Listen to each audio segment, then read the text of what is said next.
আসসালামু আলাইকুম বন্ধুরা। কেমন আছেন সবাই? আশা করি আল্লাহর অশেষ রহমতে সবাই ভালোই আছেন।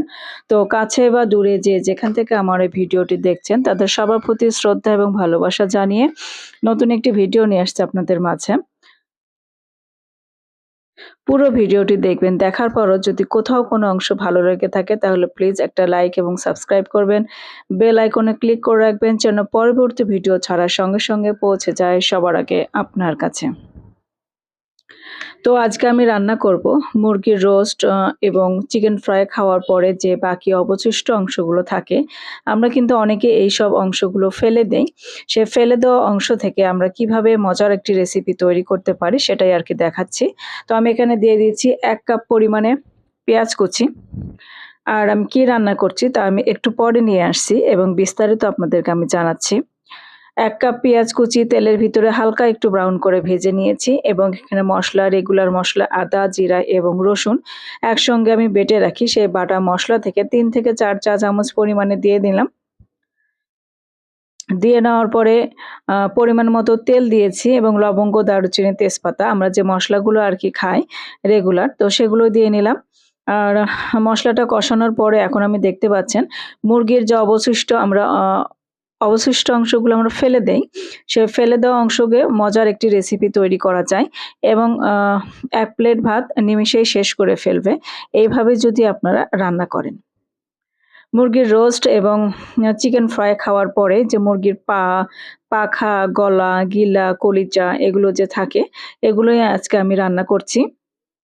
তো এগুলো রান্না করে খাওয়ার পরে আ আসলে এত যে মজার, এতটা টেস্টি তা আসলে যারা না খেয়েছেন তারা বুঝতে পারবেন না। একদিন হলেও ট্রাই করবেন। ট্রাই করার পরেও যদি আপনাদের কাছে একটুকু ভালো লেগে থাকে তাহলে প্লিজ কমেন্ট করে জানাতে ভুলবেন না। তো মসলাটা ১ম এ একটু কষিয়ে নিয়েছি। তারপরে কষানো মসলার সঙ্গে আমি এই যে মুরগির আ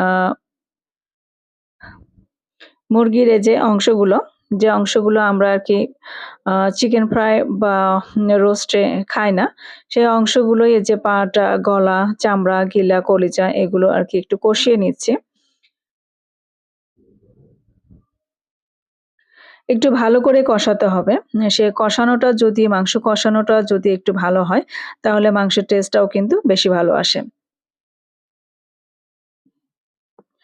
আর আমাদের বাসায় যেহেতু আলু খুব পছন্দ করি আমরা, মাংসের ভিতরে আলু বা তরকারিতে যেকোনো তরকারিতে আলুটা বেশি পছন্দ করি। তো একটা বড় সাইজের আলু ছোট, ছোট টুকরা করে দিয়ে দিলাম। আপনারা যদি এখানে আলুটা না দিতে চান তাহলে দেওয়ার কোনো দরকার নেই। আলুটা আপনারা স্কিপ করতে পারেন।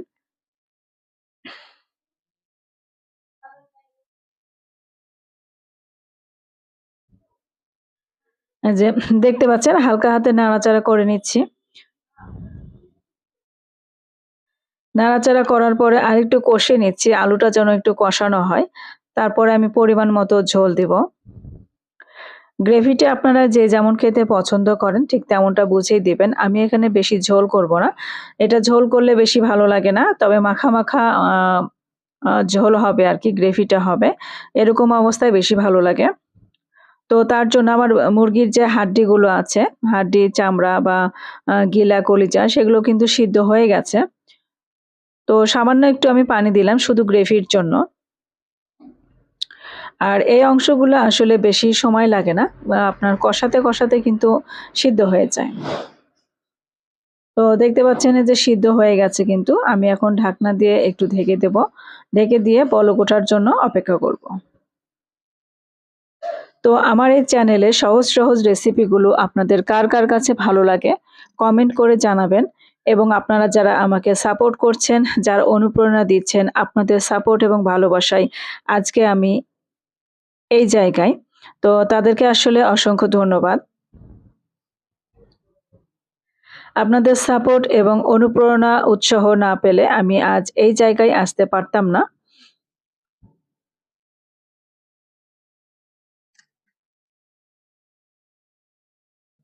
তো আপনারা আমাকে সাপোর্ট করবেন, আমাকে উৎসাহ যোগাবেন।